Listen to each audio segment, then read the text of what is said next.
संगीत प्रेमी नाम की कथा सम्राट अकबर के समय की है।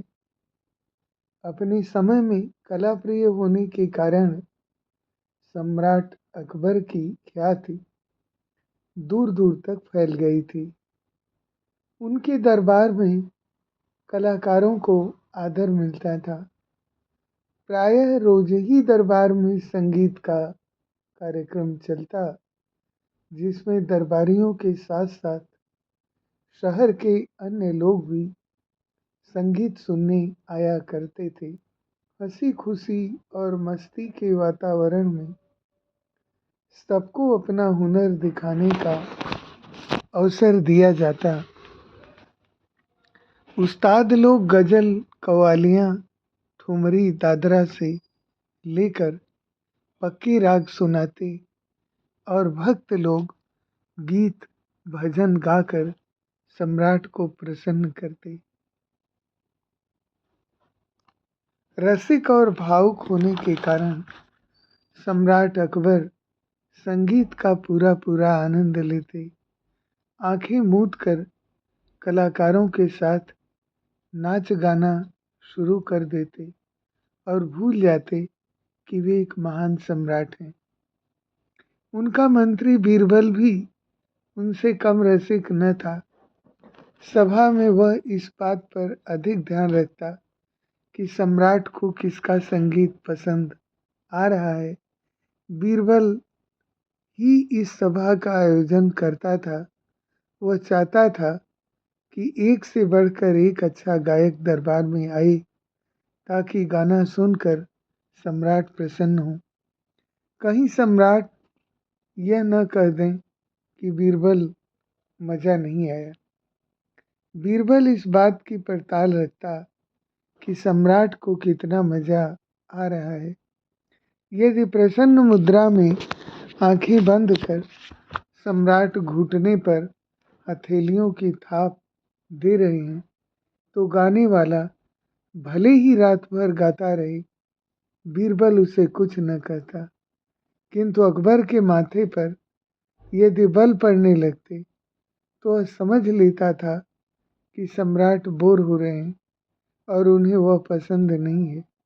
ऐसी स्थिति में बीरबल आलाप उठाते समय गाने वाले के मुंह में एक बड़ा सा रसगुल्ला डाल देता, जिसका मतलब यह था कि चुप हो जाओ, बादशाह को तुम्हारा राग पसंद नहीं है।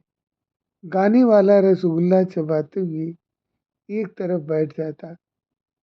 एक बार जबकि संगीत अपनी चरम सीमा पर चल रहा था, सम्राट आंखें बंद किए हुए झूम रहे थे। अचानक उनकी आंखें खुली तो देखा सारा दरबार संगीत की स्वर लहरियों के साथ झूम उठा है। जैसे हवा लगने से खेत में खड़ी फसल लहरा उठती है। सबके सिर आपस में एक दूसरे से टकरा रहे हैं। देखकर अकबर को प्रसन्नता हुई, किंतु संदेह भी कम न हुआ। क्या सचमुच ये लोग संगीत का मजा ले रहे हैं, या उन्होंने मात्र संगीत प्रिय होने का पाखंड रचाया है? अगले दिन अकबर ने बीरबल को बुलाकर पूछा, बीरबल, संगीत सभा में जो लोग इस तरह झूमते नजर आते हैं, क्या वे सभी संगीत के जानकार हैं? बीरबल ने उत्तर दिया, जहाँ पनाह आपको संगीत पसंद है, आप उसके जानकार हैं, इसलिए आप झूमते हैं। फिर आपकी प्रजा में कैसे कमी हो सकती है? कहते हैं, यथा राजा तथा प्रजा। जैसा राजा होगा, निश्चित ही प्रजा भी वैसी ही होगी। इसमें संदेह नहीं कि वे लोग भी संगीत का पूरा आनंद लेते हैं। ठीक है, लेकिन हमें विश्वास नहीं होता।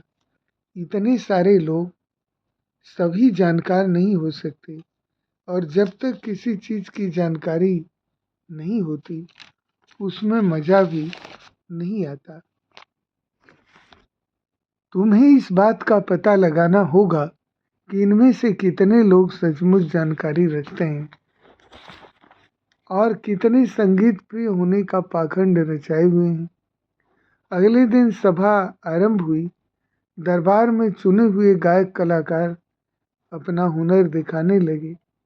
देखते देखते महफिल रंग में आ गई। मौका पाकर बीरबल ने सभा में बैठे श्रोताओं के सिर पर एक एक सेब का दाना रखवा दिया। साथ ही घोषणा कर दी कि जिसके सिर से सेब का दाना नीचे गिर गया उसकी गर्दन काट ली जाएगी। यह शाही ऐलान है। श्रोताओं की जान को आफत आ पड़ी। सबकी गर्दनें तन गई। किसी ने चू चपड़ करते न बना। बीरबल ने यह कैसा कहर ढा दिया। सेब यदि नीचे गिर गया तो गर्दन गई समझो। संगीत जोरों पर चलने लगा, किंतु झूमने वाले बुत बनकर बैठे रहे। न दाद मिली, न किसी ने तान दिया। सबको सिर पर मौत दिखने लगी। सभा में कुछ लोग संगीत प्रेमी भी थे। उन्हें बीरबल की यह हरकत एकदम बेहूदी लग रही थी। उनका तो मजा ही किरकिरा हो गया। उधर कलाकारों द्वारा छेड़े गए तराने, नए राग, नए अंदाज, तबला, सारंगी, सितार और दूसरे साजों की मीठी झनकार कानों में पड़ने लगी। तबलची ने तबले पर एक तोड़ जमाया।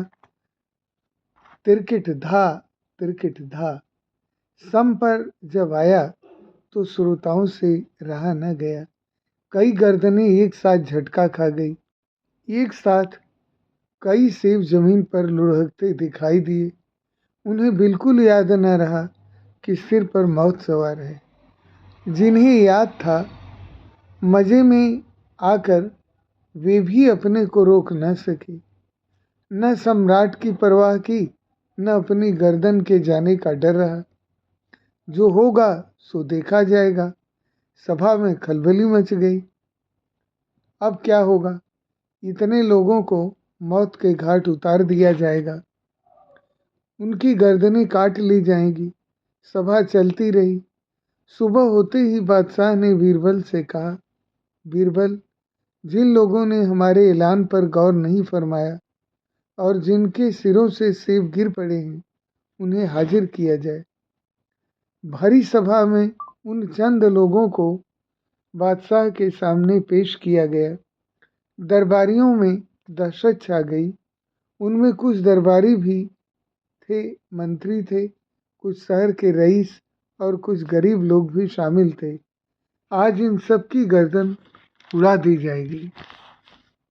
अकबर ने अपने पास खड़े अपराधियों की ओर एक नज़र देखा। देखकर मुस्कुराए। बोले, तुम लोग सचमुच संगीत के प्रेमी हो। यह हमारी खुशकिस्मती है कि तुम दरबार में आकर इस संगीत सभा की शोभा बढ़ाते हो।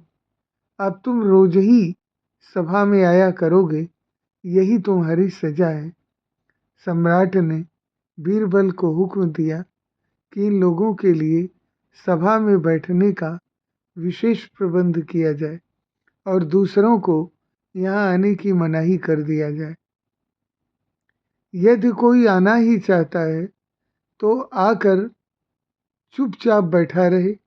हाथ पैर पटकने की भौंडी कोशिश करेगा तो उसे दंड दिया जाएगा।